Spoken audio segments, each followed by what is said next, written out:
is part of Rutgers University programs. Our programs are open to all. This evening's session is the first in a three-part series. Again, our series is called A Season of New Beginnings. Each night is going to focus on a different aspect of spring here in New Jersey. This is a collaboration among the 4-H, Ag and Master Gardener, and FCHS departments. So tonight, our focus is actually, the focus is on spring, but 4-H is the one kind of leading the way tonight. And for those of you who don't know, 4-H is a community of young people across America who are learning leadership, citizenship, and life skills. We had extended invitations to some of our 4-H youth members to be here and be a part of this program tonight. It's also a school night for them, so we wanted to be respectful of what they've got going on. And so what we have asked them to do is put together some videos. So throughout the night, we're going to cut away and showcase some of the things that they have going on. And in point of fact, the first one is going to be from one of our 4-H ambassadors, Jordan. So if you'll just give me a moment, I'm going to pull up Jordan's video and hit, oh, let me just make sure I'm optimized here. Sorry about this. There we go. All right. So this is Jordan with chicken. Hello, my name is Jordan Paolello, and I am the Monmouth County 4-H Ambassador. Today, my topic will be on baby animals, and I'm going to start off with the one that I have in my arms. He likes to be cuddled. I just got him recently. His name is Chicken, and he is my baby parrotlet. He is 8.5 weeks old, and I got him a few days ago, and he is just the cutest little thing, and I'm in love with him. He likes to be cuddled and snuggled. That's why he's making that noise. He's probably going to come and hide in my shirt for the rest of the time. But he is absolutely amazing. And then I also, oop, he's trying to go in my sleeve. I also have my Madagascar hissing roaches. This is an adult right here. And then right over here are the babies. So I have several. I have probably around 200 roaches. And they keep reproducing. And I'm going to talk a little bit about their care today. So first I'm going to start off with Chicken. He is a parrotlet, which is the world's smallest breed of true parrot. They are very quiet, and they have quite a large personality. They're known to have a big bird personality in a small bird body. They are very closely related to the Amazon parrot, and they are just the sweetest things. They're very feisty. They have quite an attitude sometimes, but then they're also quite cuddly like he's being right now. So their care is quite simple, honestly. This is his cage for now. He will be moved to a bigger one eventually, but right now he's in quarantine. I do have 4 other birds. I have budgies, the American budgies, which are a tiny bit smaller than him. He should get a little bit bigger being he's so tiny right now, being he is only 8.5 weeks. So his care consists of a nice cage, which is cleaned. I clean mine twice a week, but you always want to have it as clean as possible so you don't have very many issues. So you do need all different kinds of perches in the cages, such as flat perches, natural perches, dowels. You also need to make sure that you have a cuddle bone available at all times so that they can get their calcium. You need to have water, which I actually put vitamin drops inside of my water. And you need to have food, which comes from a variety of seeds, pellets, and fresh fruits and vegetables. That's quite most of their care, taking care of their husbandry actually. And they do need to be socialized with at least an hour or 2 a day. They are very social birds. As for the roaches, they are extremely simple to take care of. Their tank is right here. I have them in a 10-gallon right now. And they're so easy to take care of. I spritz down their cage so that they can get water every night. They eat dog food and random fruits and vegetables. And that's about it. They have a heat mat because my room is kind of cold. The heat mat is only set for like 85. They're very easy to take care of. So that's all I have for you guys today. And I hope you have a great day. And Chicken says goodbye as well. Here you go. Say goodbye. There he is. Have a great day, everyone. And that was one of our 4-H ambassadors, Jordan. And I probably should have set the stage there. So we've got 4-H youth who have submitted videos on some of the things that they do in the spring months with their projects. We just saw Jordan with her pet chicken. I would like to now introduce my friend and colleague, Virginia Krzanowski, who's got some New Jersey fun facts for us. Hi, Virginia. How are you tonight? Hi, Matt. Good evening. I'm doing great. And it's so fun to see our 4-Hers teaching about good pet care and proper ownership of animals. So Jordan did a great job, and I'm going to share some facts related to her topic. I'm going to read them so I get them correct, exactly correct, because I'm not an animal expert. You might be surprised to learn that New Jersey has 977 insects currently listed on the Insect Identification Database.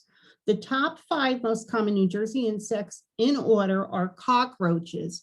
Oh, no surprise, even though Jordan's are Madagascar cockroaches, she's taken the lead with 200 of them. Am I right or what? Okay, cockroaches, ants, termites, bed bugs, and wasps and hornets. There are both beneficial and harmful insects in New Jersey, all who have a place in our local ecosystem. If you're not a fan of bugs, then consider the brighter side. If we didn't have insects, we wouldn't have the 480 beautiful species of birds that call New Jersey home. We'll learn more about the birds in just a little bit, but it was so funny that Jordan mentioned that her bird was in quarantine, kind of like the rest of us, if you know what I mean. Okay, and now we're going to play the name game. So this is where we have an interactive approach with our participants.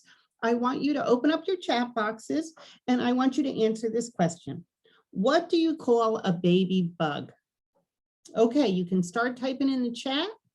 I'll give you a second, and then I'll tell you what the correct answer is. And Virginia, as they're doing that, we do already have a question from Leslie that we had a great speaker, but we thought the focus was on attracting birds. We have a lot of different things that we're going to be discussing tonight, and that's going to be one of them, which we'll get to here before too long. Thank you for the question, Leslie. Okay, I see some good answers in the chat box, but according to my research, a baby bug is called larva. All right, back to you, Matt. Thank you, Virginia, and thank you for the questions, and thank you for the participation. So actually, this is a great segue. So we just had a question about attracting some of our birds. So I am very happy to introduce our next guest speaker, a master gardener from right here in Monmouth County, Patty. So hi, Patty, are you with us? I see your screen. We're still learning Zoom here. So there we go. There I am. You're unmuted. Now let's get your camera on. Oh, you want that too? Okay. Hi, everyone. Good evening. You ready for me? Yep, ready when you are. Okay. Well, good evening, everyone. Let me get my screen, share screen.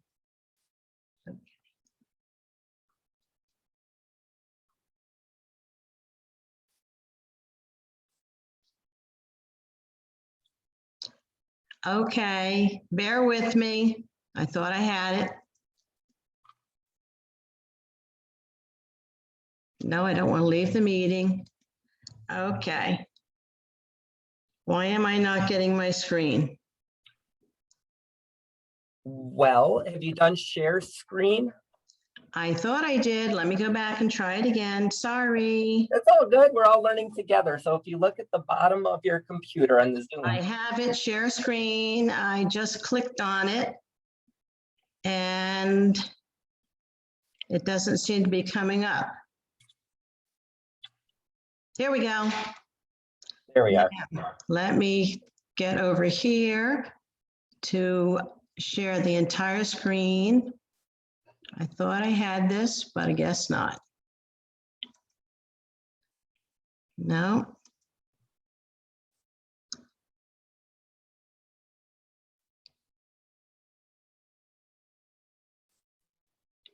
Okay, how do I get this out? Patty, you want to click on slideshow? Yeah, I'm trying to find it at the top and I've got all this other stuff up here. You're just to the left of it. I can see your arrow. It's to the right of your arrow. To the right of my arrow. Between animation and review.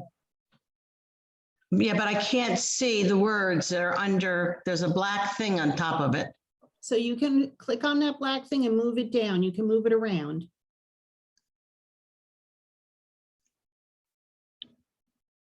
Okay, now And then go to the left for from beginning. go to slideshow, go from beginning. Okay, and I'm still not getting rid of the stuff on the side. I'm not getting a full screen. Yeah, I'm not sure what to tell you. Okay, I'm sorry, guys. It's okay, Patty. Actually, we can see most of your presentation right here if you just want to hit your down arrow to advance the slides. Okay. Now, let me get rid of this. Says you are sharing a new slide, so on and so forth. All right, and I just don't know why I'm not getting the whole slide. All right, you can see it, is that all right? Yes, we can see. Okay, tonight we're going to speak very quickly, and we're going to talk about inviting birds into your yard. How'd you like to have some of these beauties in your yard? The goldfinch, the bluebird, the dove, or how about some of these? All of these birds, I live in Monmouth County, obviously, and all of these birds are birds that I have in my yard on a daily basis. They make your yard beautiful. It's a feast for your eyes, and it's an asset to the community. All of these birds visit because I have some special things in my yard that anybody can put in their yard. So let's look at some of the, What are some of the benefits of having birds in your yard? Well, as Jordan was talking about birds before, her birds are contained in the house. These birds are outside. And she also talked about her cockroaches, and Virginia talked about the insects. Well, birds outside are wonderful for pest control. It's a natural way to control the pests without using chemical pesticides. They're also good pollinators. They're weed control. They help with weed control in that they eat the seeds from the weeds, and that eliminates it. We are conserving them, and we're conserving the areas and spaces around it because we're not using insecticides. They increase property value, and probably most important, they're an important part of our ecosystem. And I guess for me, one of the most important things is I love to look at them. They're just beautiful. It really helps to relieve stress, especially with all of the things that have been going on lately. Okay, again, all of the birds that you're going to see throughout this are birds that are common to our area. So some of the things that you need, birds want to be protected, they want to be fed, they want to have a place to stay. So it's important to provide clean, fresh water, provide feeders and birdhouses, and more importantly, as a master gardener, we want to have bushes, flowers, and trees to provide both food and shelter. These are some of the insects that the birds will eat that are insects, in some cases, most cases, are bothersome to our plants and to humans. It's important to incorporate plants, but the important plants to incorporate are native plants because the plants are native, and a native plant is a plant that has for a very, very long time grown in an area. These plants need less fertilizer. They don't need any fertilizer actually, and they are very, they don't use a lot of water. So they're easy plants to maintain. But they are important because the birds know they're there and they're attracted. So if you plant these in your landscape, the birds can easily recognize the native plant and they will come because they are getting both food and shelter. Again, we can, with the birds coming to your yard, it minimizes the use of pesticides. And these are some of the insects that they take care of. with the grubs and the ants, and especially with the aphids and the gnats that bother us. So it's an effective way to control insects. It benefits the plants because they don't have the insects bothering them, and it's less work for the gardener. These are some of the insects. On the left, you'll see the insects that we have common to the area. And you'll see on the right, the list of birds. And all of those birds I have there, you'll see most of the birds enjoy most of those insects. So if you get a few of those birds into your yard, you're going to have a lot less problem with insects in your yard. Okay, so sources of food for the birds are flowers. And again, I like to plant perennials because they come up every year, but I also plant annuals because of the variety of colors. When you're planting, think about planting plants of different heights so that the birds can flip from different levels, from one level to the next. And it also helps to provide protection from them. If you have a yard that's big enough to accommodate trees, they use the sap, the buds, and the fruit from the trees. And then for conifers, they also get the seeds. For yards that are not large, shrubs are an ideal plant. And most shrubs, not most, but a lot of shrubs produce flowers, berries, and seeds, which are great for the birds. Here are some native plants that you can use in your yard. They're not only beautiful to look at, but they are really great for birds and for pollinators. Just to give you an idea, that muley grass on the left side, it just looks like pink snowballs. It's so pretty. I leave that up over the winter. It winters well. It shows a lot of movement in your garden. And in the spring, the birds also use that as nesting material. So that's really something that's great. The American beautyberry, the serviceberry, all of these plants are great for providing food for our birds. These are, again, more plants that are very easily grown. They're natives, and they are attractors not only for the birds, but also for the insects, the pollinators. One of my favorites is coneflowers. I have them all over the yard. They attract, as I said, pollinators and birds. And when they ripen, when the seeds ripen in the fall, it's amazing to watch, especially the goldfinch, come in and just totally strip that plant of every single seed. So I used to be a wonderful, careful gardener that cleaned everything up in fall, and now I've learned that the wildlife enjoy it. So I leave it up, and then after the food has been taken off, I cut lots of it down, but I do leave the grasses up. Okay, sunflowers are bird magnets. They just are wonderful. And you can grow these, even if you don't have a yard, you can grow. They have all different sizes that you can put in pots and containers on your patio. So don't think that you can't attract birds if you don't have a huge area. But as you can see from that center, the compound head is just a good landing spot for the birds. And they just are very, very happy eating and cleaning up. So they are really helping to clean the area also. And that food is essential for them.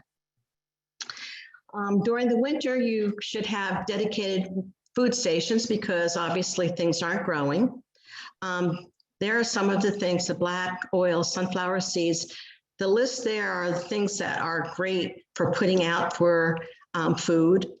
You can also make things like raspberries and cranberries and popcorn strings. I like to smear peanut butter on tree bark, and you watch the birds come in and eat that. One of the most important things is water. In the winter, a heated bird bath. And this last winter, when we've had 6 or 7 weeks of snow on the ground, there wasn't any water around. And unfortunately, there were a lot of birds that were found that were dead. And they were dead because the only water they could get was where the roads had been salted, and the salt in the water was very deadly for them. So I always make sure that I have heated bird baths to put out also. Okay, here are some more of the different birds and the different foods that they eat and from the plants. And as you can see on the bottom, that coneflower, they come in all different colors, and they are wonderful in the yard because not only are they beautiful, but they feed a lot of birds. Okay, and again, more food. In the bottom, you see the thistle. The thistle is an interesting plant to grow because that's one thing the squirrels don't like. And so they're not going to bother with it. And if you see it looks like hair and fur, that's also used for nesting. Okay. When you're planting, think about the viewpoint from the birds. And remember, the most important things to need is food, water, and safety. So this is a bird's eye view. Look at that. As you're coming in as a bird, look at all the different colors, all the different levels, and all the different things that are there. There are bird feeders, there's bird baths, they have shelter from the trees. So lots of important things. And also seating areas so you can sit and watch them. When you're planting, again, all different heights. If you look at that picture, they're all different heights, there's all different textures, there's all different colors. And all of these things produce different colors, different foods, different berries, seeds. And remember, you want to plant things that provide food at different times of the year. So obviously, you're not going to grow too much during the winter except the berries that are on the trees. That's why the dedicated food stations. This would be the perfect yard. I don't think anybody has all of these things in the yard. But if you remember that you need food, water, and protection, you've got that covered. All right, thinking about protection for birds, one of the important or one of the sad ways that birds are injured is when they fly into windows. And the American Bird Conservatory has put out different things that you can do to protect the birds from that. And they suggest using decals, using strings, and I personally use sun catchers because not only are they pretty, but they also alert the bird that there's a danger. The most important, or probably the most dangerous thing we have is cats. And I didn't realize how serious the cat problem was until I was researching this and found out that cats kill an estimated 2.4 billion birds a year in the United States. So please keep your cats indoors. Here are some things that I have in the yard in addition to the plants, and these are the bird baths. It's important to know that with the birds, you not only have to have fresh, clean water, but if you can have movement in the water, they can hear it and see it, and that attracts them. And on the top right, you can see it's heated. So in the winter, nothing iced over, they have good water. Birds, like all kinds of things, you can have very, very simple, or you can have something that you've purchased. Just taking a piece of fruit and sticking it on a cherry branch, taking an onion bag and putting suet in it. And you can see from all of these different feeders that they invite a community of birds to enjoy. Bird houses can be really ornate or they can be really simple. They're fun to build. And as 4-Hers, I'm sure many of you have either attempted building them or should build them. The important thing to know about building a birdhouse is when you decide what kind of a house you're going to build it, find out, research the size of the entrance hole, because The entrance hole will determine what bird can go in it. And the reason that we do that is so that when the brood is in there, other birds cannot go in and disturb the brood. Okay, you can see that you can have bird houses that are made out of gourds. You can have houses that are obviously made out of wood. And there are lots of birds that don't use bird houses, and they either nest on the ground or they nest in shelves. So there are some simple ideas of ways that you can put things out for nesting. So this yard is a yard that is just wildlife friendly.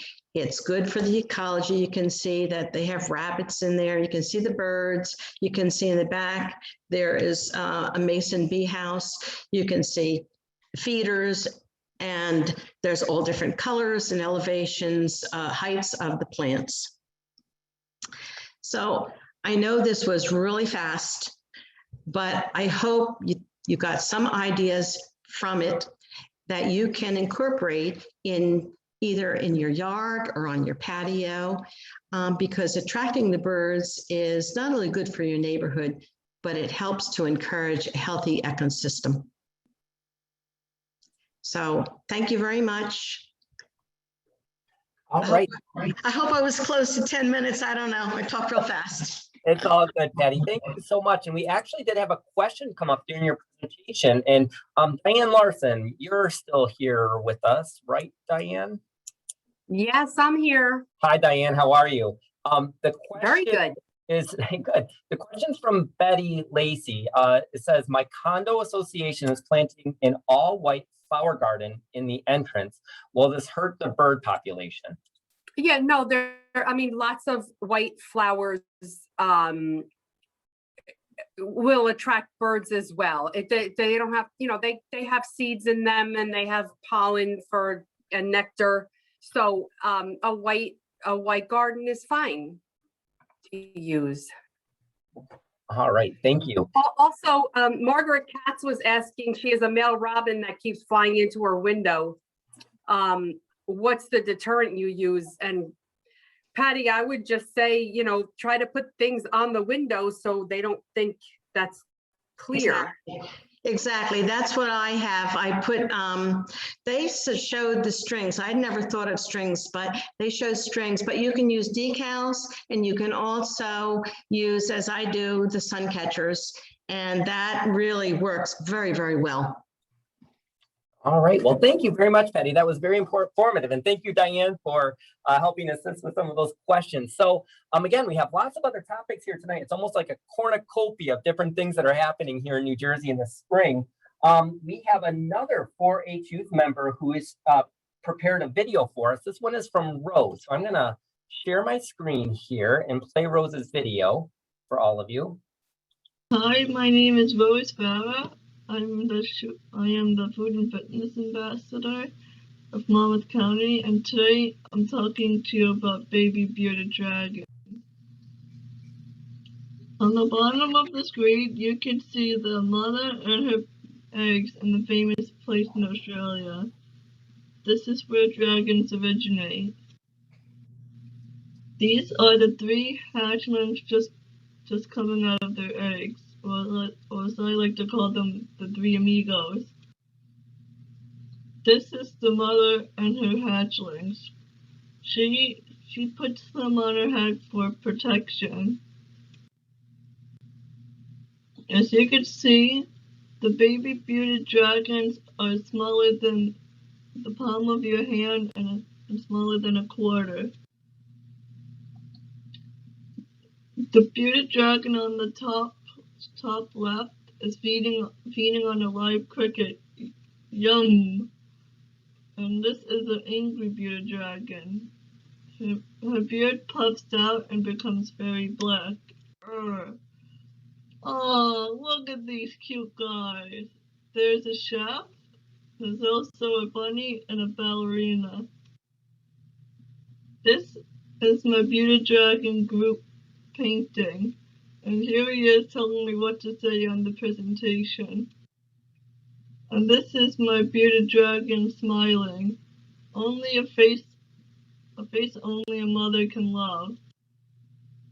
And I'm Groot's mother, and Groot is my baby, and I'm so happy that he's growing up.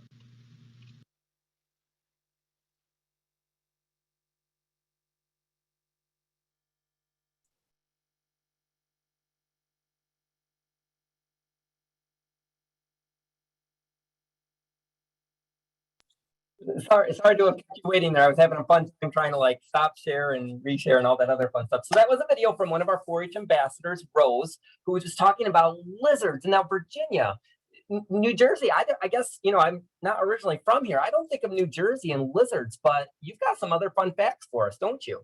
I do, and there is a very common lizard in New Jersey, and it's called the northern fence lizard, also nicknamed the pine lizard. It can be found in the open, dry pine forest on the ground near rotten logs, down trees, old stumps, rock piles, brush piles, or most importantly, sunning themselves on a fence post.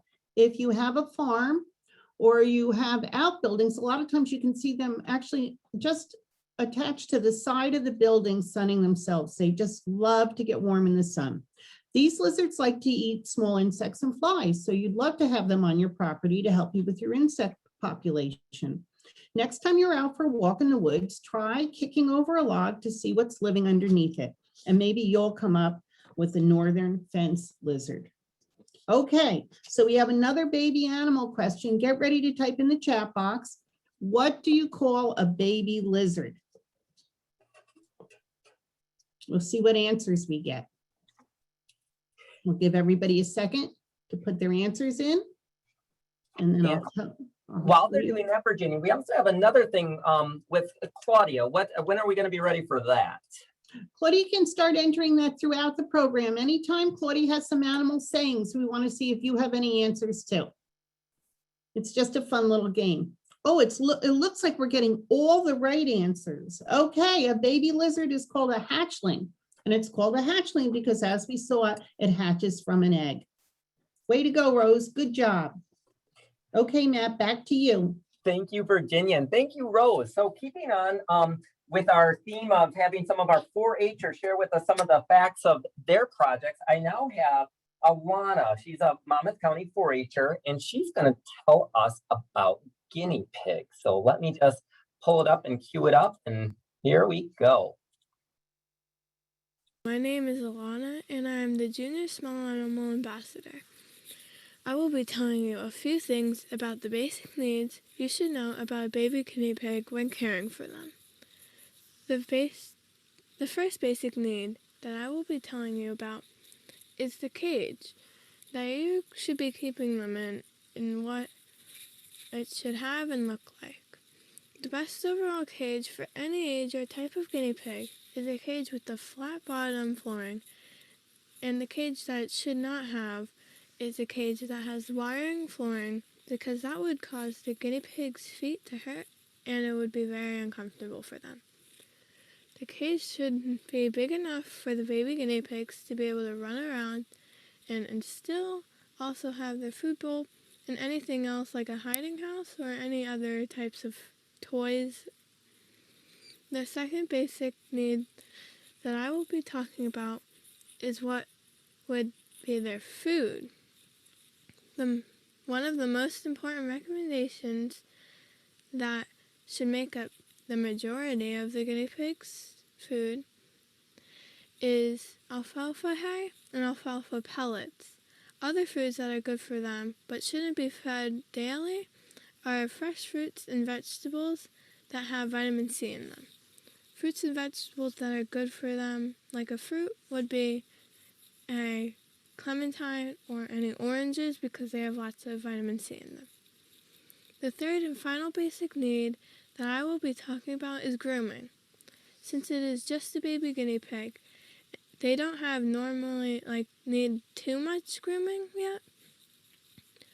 Short-haired guinea pigs require less grooming than any long-haired guinea pigs do. And when they're shedding, you can use a soft bristle baby brush to groom the baby guinea pig's hair. Also, you might want to cut the baby guinea pig's nails, but depending on how old the baby guinea pig is, it might be harder or easier to do because they have baby nails. Baby nails are short, so you might want to wait until they are grown more. That is all that I have to tell you about baby guinea pigs. I hope you enjoyed. Thank you for watching, and I hope that you liked it. Here are some of my baby guinea pigs, and there are also some adult ones.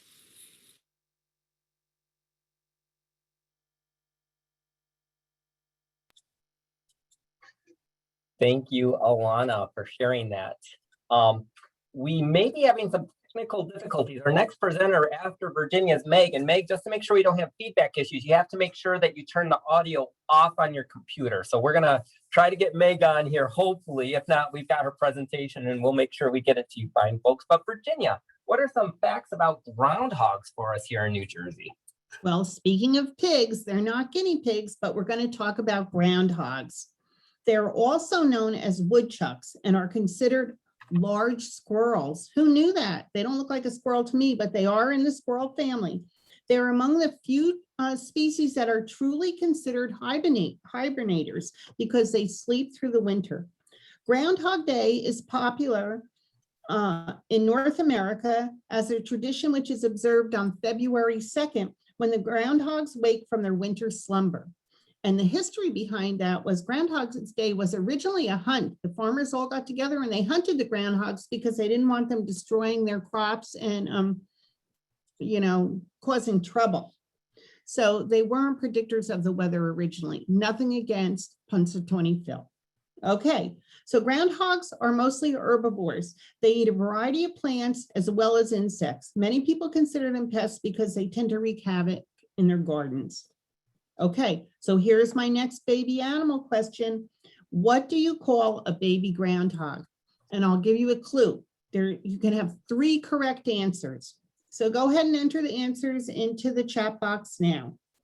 What is a baby groundhog called? Do do do do do do do do do do do do. All right, I see one correct answer. Okay, a baby groundhog is called, number 1, a kit, or it can be called a pup, or it can be called a chuckling. A chuckling, that's so funny. I never heard of it before. Okay, Matt, we're back to you. Okay, so we're gonna try this again. So I'm going to, Meg, can you hear us? We're having Meg call in and we were having some technical difficulties earlier. Can you hear us, Meg?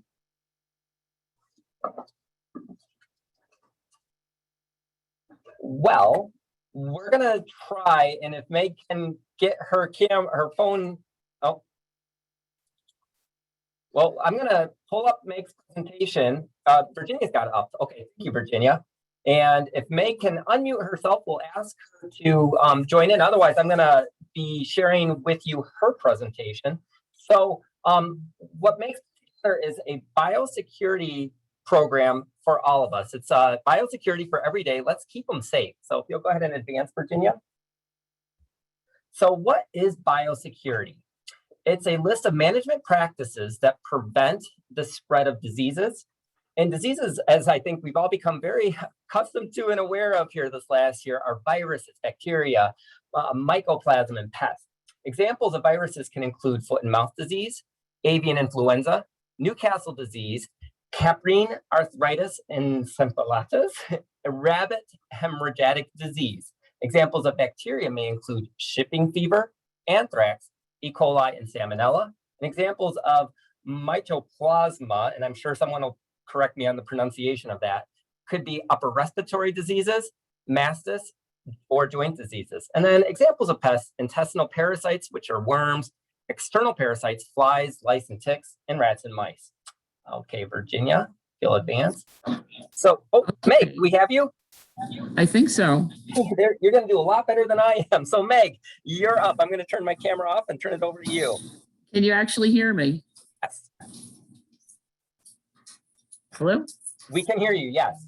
Okay, great. So who's at risk? We talk about, when I say you, I mean that you can actually get diseases from your animals. Rabies is an example, so is ringworm. Your pets are at risk too for diseases. Your project animals, where you live, I put down farm, but many of you live in a house or an apartment. So, we'll call it a farm for want of a better word. And, if you were a larger producer of animals, we'd say the economy. So what I like to think about with when we talk about biosecurity, an ounce of prevention is worth a pound of cure. And what I mean by that is you need to do things to prevent the spread of disease. Now, here's some steps of prevention. Let's advance the slide, please. Okay, so essentially, you limit the non-essential traffic on your property. So people come to visit you. What you try to do is not, if you can avoid it, to not let them always come in and pet your animals, particularly in a time when disease is rampant. There are certain diseases that are very, very virulent in the spring, and you want to avoid them. An example for the horse people on the call would be strangles, which is also known as shipping fever. And it's a very contagious disease. You try to avoid having your horses meet other horses. Everybody wants to be friendly, but when horses want to be friendly, they like to touch noses. And when they touch noses, sometimes they spread germs. Well, you could keep a record of your visitors too, so you know who's been on the property. If your animals get sick, it helps you. Don't let your animals don't let people touch your animals, or if they do, be sure that they wash their hands before and wash their hands afterwards. They should, obviously, have clean clothes. And if they've come from other animals or been near sick animals, you ask them politely, please don't pet my animals. Now, if you were buying an animal, get it from a healthy source. Get it from people you know. Look at the animals before you buy them. Make sure they're healthy. There's no point. A sick animal is going to cost as much as a healthy one. So make an effort to purchase a well animal. You quarantine your animals for 2 weeks, or you can go up to 30 days. By quarantine, I mean you separate them from the rest of your animals. I know it's tough, and sometimes when you get a new animal, first thing you want to do is show it off to everybody. It's better to keep it quiet for a couple of days, keep it separate from the others, make sure it's healthy, make sure it's eating and drinking in its new home, which is your home, and that it looks well. Keep your feed stored in pest-proof containers, okay? And isolate your sick animals and take care of them last. So if you do have an animal that's not well, you isolate it, same as quarantine, you put it in a different area. And when I say take care of it last, that means you're feeding and watering, brushing and taking care of all your other animals before you deal with the sick animal. After you take care of the sick animal, you can go in your house and, maybe take your shoes off, change your clothes. That way, if the animal has germs, you're not carrying it anywhere else. Clean and disinfect your equipment. Okay, let's go to the next slide. Okay, other steps of prevention. These are things that you do every day. Make sure there's always clean, fresh water. It should always be available to your animals. Don't share equipment with other people. I know we've always been trained to be helpful to others and always help them out. But if you only brought one water bucket with you to an event, and somebody else didn't bring their water bucket, you have to make a decision about whether you're going to let them use your water bucket all day, because you should not share the water bucket just in case their animal is sick. You don't want your animal to then get sick from drinking from that water. So it's better to either, bring an extra bucket if you want to share with somebody, and then don't use that bucket until you clean and disinfect it, okay? Don't let your animals touch noses or get close to each other. And then if there is a problem, report signs of disease to your veterinarian as soon as possible and get help from them. Okay, that's why they're there. They're there to help you. New paragraph. New page. Okay, minimize contamination. Don't bring unwanted germs on your property. That means if you go somewhere, when you come back, change, you go see animals at a different place, you're handling them. When you come back, wash your hands, change your clothes before you deal with your own animals. You could keep a separate pair of boots for use around your animals. That way you're not, a lot of times germs can exist in the soil and they can live in the soil for a long time. Hoof and mouth disease, which was a big problem in Europe, especially in England, that can live in the soil for over 6 months. People would go from one farm to the other with germs on their boots, carried the disease from one farm to the other, and wiped out pretty much the hog industry in England. Very difficult disease, hard to get a hold of it and to contain it. And unfortunately, there's no real cure for it. It's terminal. Always wash your hands after handling sick animals.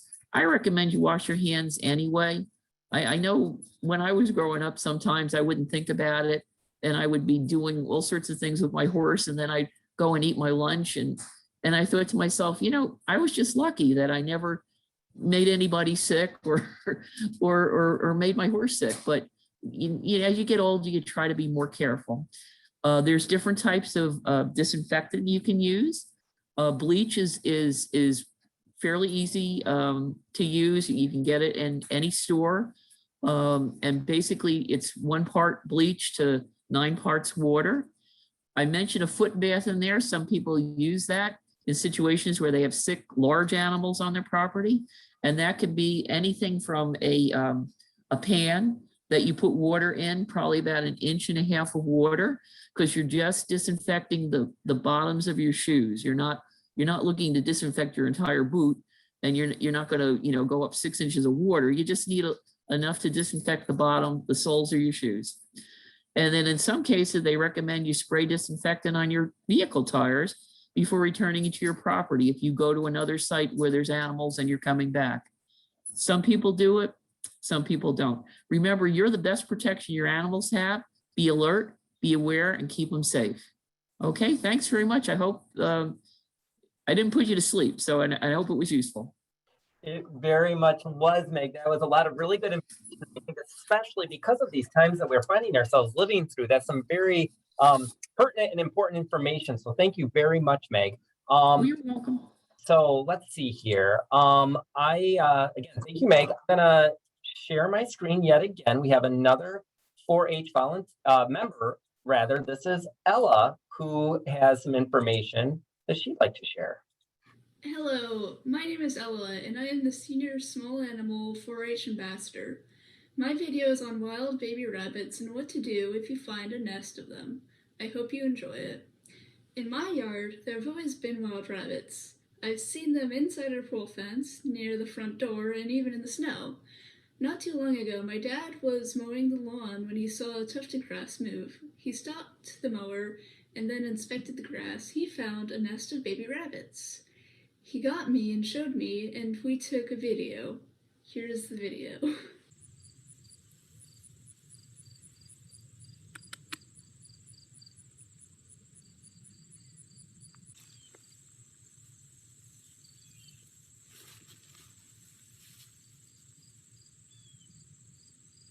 When my mom put the video on Facebook, she got all sorts of comments and advice about how to keep them safe.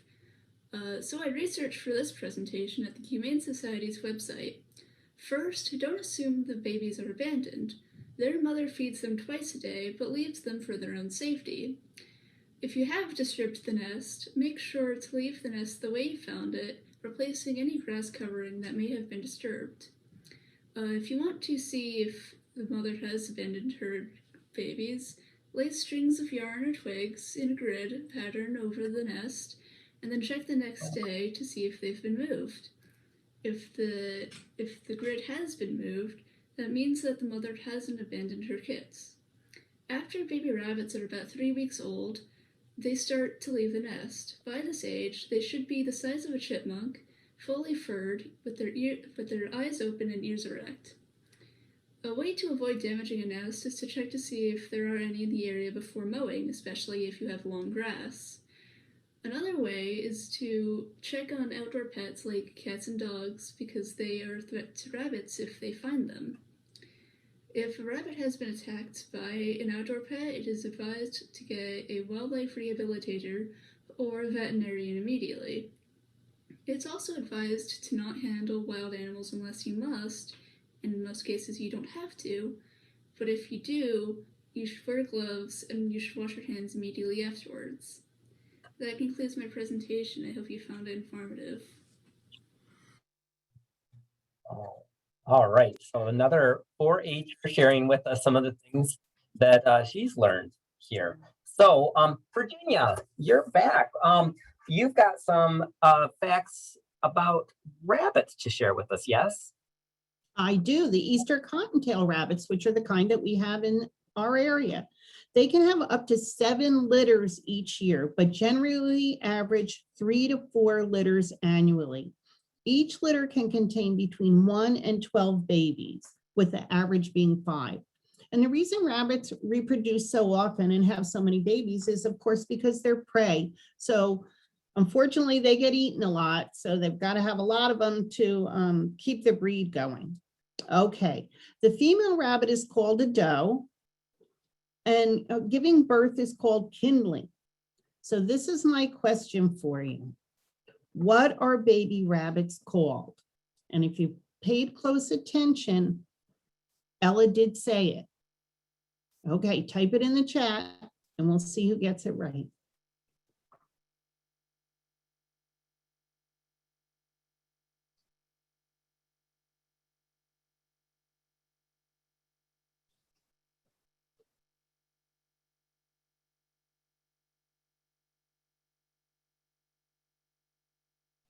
Okay, it looks like Meg's got it. Baby rabbits are called kits or kittens. No, I'm not talking cats. I'm talking kittens. Okay, back to you, Matt. All right, thank you, Virginia. So next up, we have a video from Marissa. Marissa's actually, instead of focusing on an animal project, one of the ways that she's stayed engaged throughout this pandemic is through her art.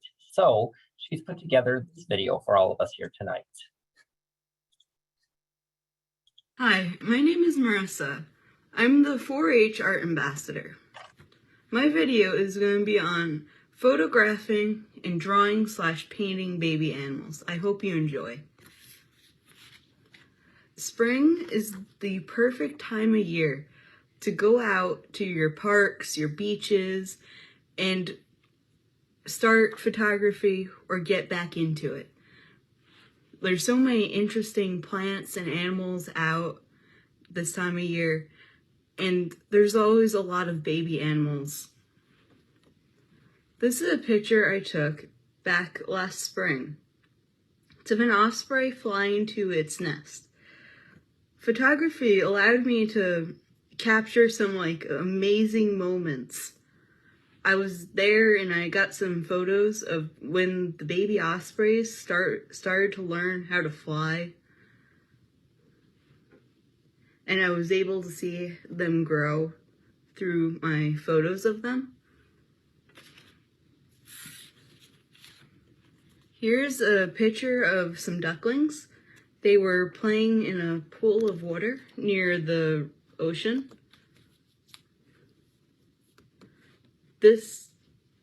Like I said with ospreys, I was able to photograph and see the babies grow throughout the whole entire summer.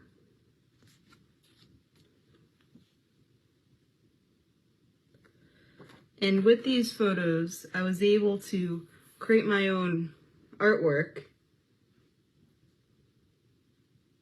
This is an oil painting, but you can do it in whatever medium that you like. You could draw it, you could paint it with acrylics, you could do it in watercolor. You could do it whatever you feel comfortable in. Here's another picture I took. It's of a crow sitting on top of a crane. It's just a very interesting photo. And with that photo, I drew a crow. But you can do this with baby animals, plants. You could do it with whatever you feel comfortable with and whatever you enjoy.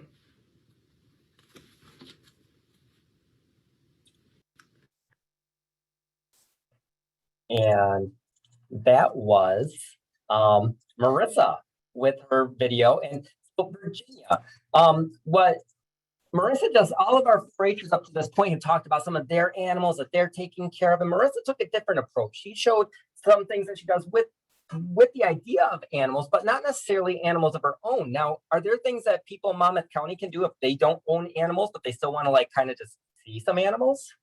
Absolutely, Matt. Did you know that the Monmouth County Park System is an agency that maintains over 30 parks and recreation areas here in Monmouth County? Spring has brought us some beautiful weather. Why not spend some time outdoors in search of baby animals? Research shows communing with nature is beneficial to both your physical and mental health. Plus, it's just plain fun. So get your family up and out of the house, but before you go, make sure you have a healthy breakfast. It's the most important meal of the day.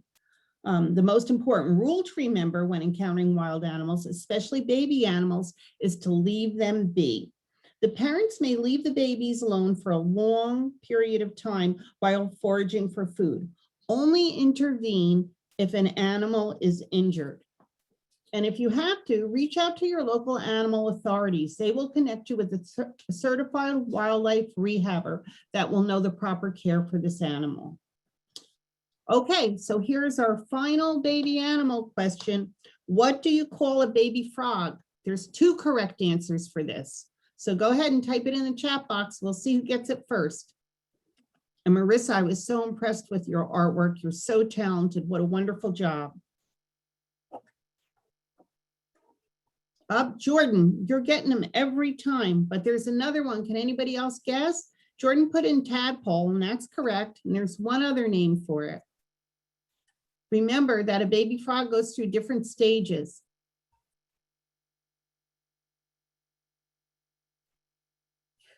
Oh, it was Anthony. Anthony, you rule, Anthony. Okay, nobody seems to have gotten the other one. So it's a tadpole or a pollywog. It could be a pollywog, which is a fun name. Okay, I'm turning it back to you, Matt. Thank you, Virginia. And we're about to introduce our last speaker here this evening. But before I do, I just want to take a moment to thank all of our 4-H'ers who put those videos together. They would have loved to have been here in person live tonight. But again, we want to be respectful to them and their commitments with school. So I want to thank all of them for their contributions so that we had those videos to share. But then I also want to thank those of you who wrote such encouraging, thoughtful notes in the chat for our 4-H youth presenters tonight. So thank you all. It is my absolute pleasure to be able to introduce our next speaker, Ms. Rachel Tansey, Senior Extension, Family and Community Health Sciences Program Associate. Hi, Rachel. How are you tonight? Hey, how are you? Good. All right, so I just want to go over a little bit for everyone about eggs. In the spring, we get a good crop of eggs going. We have them all year round, but my department is Family and Community Health Sciences. So we discuss nutrition, health, and wellness. So I wanted to kind of talk to you a little bit about how eggs are extraordinary.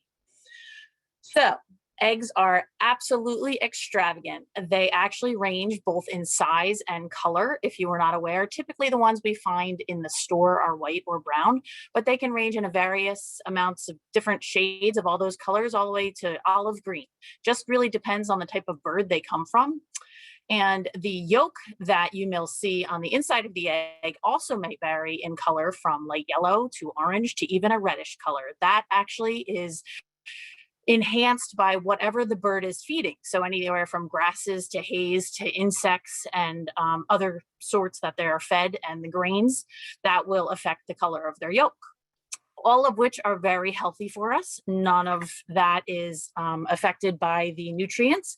However, they're very high in protein and a great source of essential protein and all the essential amino acids that we need in our bodies. So as you get your eggs from the store, we ask that you keep them refrigerated. That will keep them roughly around 40 degrees or less. My refrigerator is set at 37, but anywhere under 40 degrees is really important to keep them safe and keep them fresh. And they will last roughly 3 to 5 weeks after they've been packaged. So they can last a very good long time. So did you know that back in the day, the number of pleats in a chef's hat actually had a significance? The significance behind that was the amount of pleats that they have in the hat will determine how many ways they can prepare eggs.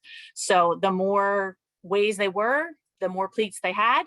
And typically, if a chef had roughly 100 pleats on their hat, they were considered a master chef. It's not really kind of how they do it these days, but it is pretty important because a lot of chefs kind of go by that rule of thumb anyway. So how to tell if your egg is old or not. If you see the picture down at the bottom there of the cups of water, if your egg kind of sinks to the bottom, it's probably really fresh. If your egg stays in the middle, it's fine and normal. And if the egg floats to the top, it's a little bit on the older side. Not necessarily unsafe to eat. However, it may just be, once you crack it, if you start to smell something funky, throw it out, then it's really past its date. But that's just kind of an easy way to tell. And if you are hard boiling your eggs, you kind of like them not totally fresh, because if you wait a week or two, they tend to allow more air pocketing, and that way they're easier to shell once they're hard boiled. Also, just another fun fact, in 2011, there was actually a study done about how many eggs the average person consumed, and that was roughly 245 eggs per person per year. So that's quite a few eggs going on.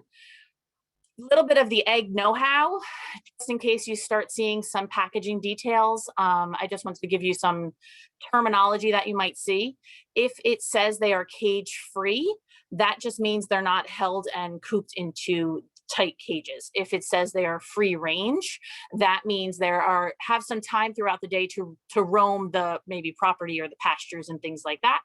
Organic is a certification that affects the diet of the chicken and allows for a free, healthier, I guess, option of no pesticides or hormones or anything else like that.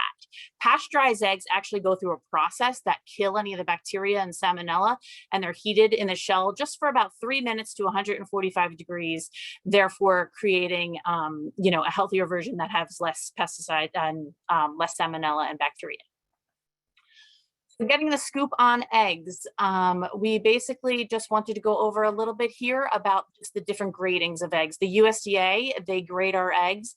The grade AA is actually your freshest egg. That doesn't mean that the other A isn't good, or B is typically they're good for hard boiling or cooking hard.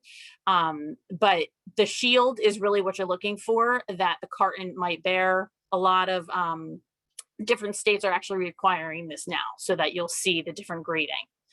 The date stamped on the side of the carton there, you'll see you have either a sell by, best by, or expiration date. This actually tells you your best quality. So it doesn't mean if it's a sell by date that the eggs just automatically go bad the next day. It just means that they are the best quality up until the best by date. Sell by date is for the store. They want them kind of sold by that date. And then your expiration date, which is not typically found on eggs, but it can be, that would again be the best that it would be consumed by. The packaging, other numbers, and the plant code, they just sort of are, it's a Julian date as to when it was packaged. So on the 32nd day of the year. And then the plant code is for the when it was packaged as well. Typically speaking, a large egg is generally what we talk about when we are baking or using eggs in recipes. They're looking at large eggs. I know we buy in our house a range anywhere from medium, large to extra large, but a large egg is the standard size for most recipes in cooking, and they roughly have maybe 70 calories and 5 grams of fat and 6 grams of protein.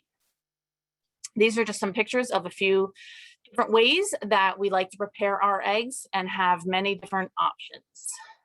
Our excellent eggs are not just for breakfast. They're a great way to start your day. If you just have 2 eggs in the morning, they will provide you the energy and the stamina you might need to have a very productive day and be able to focus on the tasks at hand.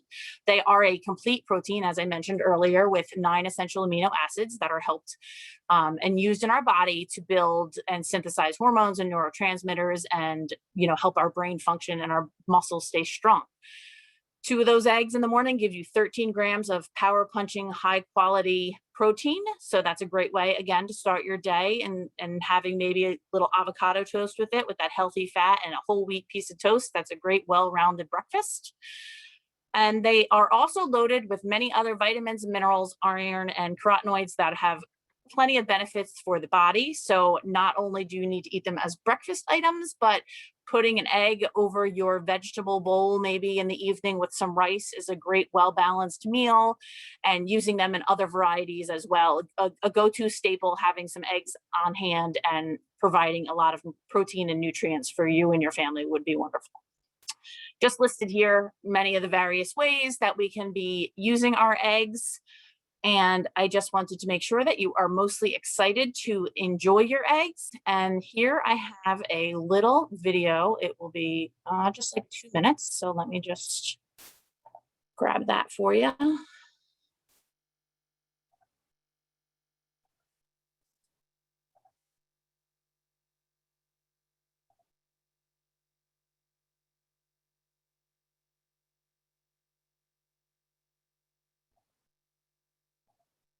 Not sure why it's not playing.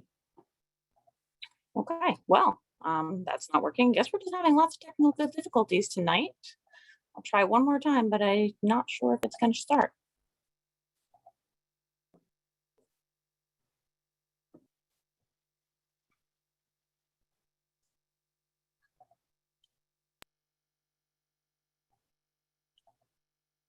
Here we go.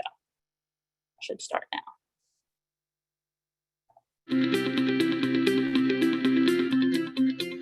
Hi, I'm Abby from Culinary Nutrition Cuisine. And I'm registered dietitian and chef Julie Harrington. And today we are making savory oatmeal with a fried egg. So what we did for ours was really easy. Everyone can do it at home. All you need is a slow cooker. So we put a cup of steel cut oats into the slow cooker, and we put 4 cups of water, turned it on, left it on low overnight, and now we have oatmeal as soon as we got up in the morning. So easy peasy. Then we're going to take our oatmeal, and that will go in our bowl, and we've got a bunch of vegetables here that we like as well. So we have our oats, we have our vegetables, and we have our egg. We're going to start by sauteing all the vegetables. So whenever you're cooking and sauteing your veggies, you always want to make sure you're starting with a heated pan. We're going to add our olive oil, which is another heart-healthy fat, and start sauteing these veggies. So we're going to get our steel cut oats ready while Julie is cooking those vegetables. And we love steel cut oats and other oatmeal because there's so much soluble fiber. And when you eat things like oatmeal with soluble fiber, that strips your body of cholesterol as it goes out. So it helps reduce things like LDL cholesterol. So we put that in our bowl. And then when the veggies are ready, we're going to put them on top, and then we'll finish with the egg. I am going to add a little sprinkle of salt and pepper onto our veggies.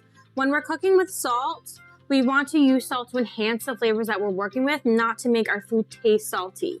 Okay, so you can cook your vegetables as much as you like, from a couple of minutes to 10 minutes, and then you're going to take them and put them right on top of the oatmeal. Okay, so now the vegetables are done, and we're going to switch spots, and I'm going to fry an egg. So I like to make sure it gets really, really hot. Put in my oil. So Abby's just about to finish that egg, and I'm going to top our steel cut oats with our veggie mixture. Beautiful. All right, and our gorgeous fried egg is gonna go right on top. Oh my God, it's so beautiful. It's so beautiful. If you want to add a little extra pizzazz, you can always add a sprinkle of Parmesan cheese or one of our favorites, this everything bagel seasoning mix, right on top. And this is our delicious savory oatmeal. Wonderful. Thank you, everyone. And I hope you enjoyed that. And I will turn it back to you, Matt. How do you like your eggs? Well, I'll tell you, actually, I prefer my eggs if you can add some sugar and some flour to it and put it in a cake.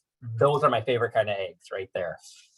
So, I'm sure it's the same nutritional value, but okay. Yeah, probably not, actually. So thank you, Rachel. That was great. And thank you to everyone for sticking with us tonight. This was, we had some challenges here, but I'm reminded, rather than close with a joke, I would actually like to close with rather than close with a joke, I want to close with a quote. And that is, if you're not having fun, you're doing something wrong. So I want to thank you all so much for being here tonight. Have a nice night. We will be back here again next week, Wednesday. And we look forward to seeing all of you there. So take care and be well. Have a nice night, everyone.